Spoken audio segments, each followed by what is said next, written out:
I've got the Scout outside. I ended up having to change the instrument cluster and build a new one. The other one that we had got, it would not clear the new windshield wiper motor, so had to change up the layout a little bit. So, but overall it turned out alright. All the gauges come on.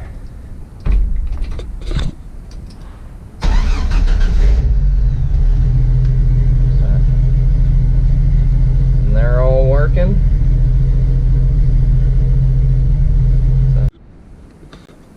Alright, made some more progress on the Scout.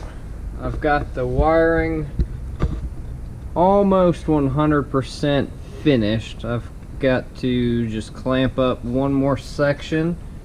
Got the intake tube in. Nice K&N cold air intake.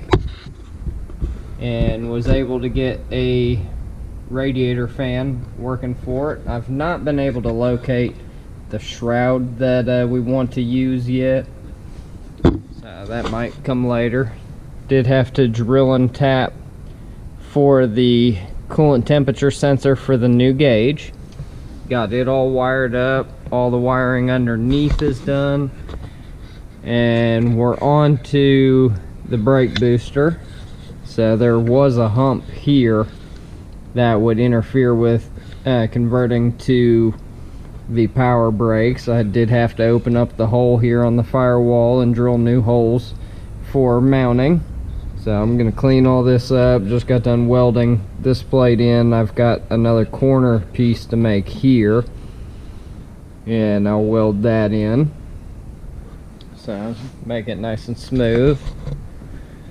So right now I have clutch pedal unhooked and the brake pedal unhooked, so I can go ahead and get that done. The instrument panel is 100% tested and done.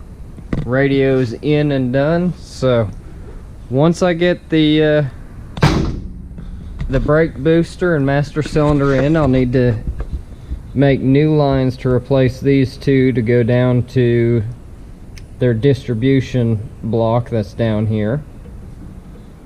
So it's getting very close to being finished. So I'll probably end up just taking a picture and putting it in the video with the brake booster and the new lines in.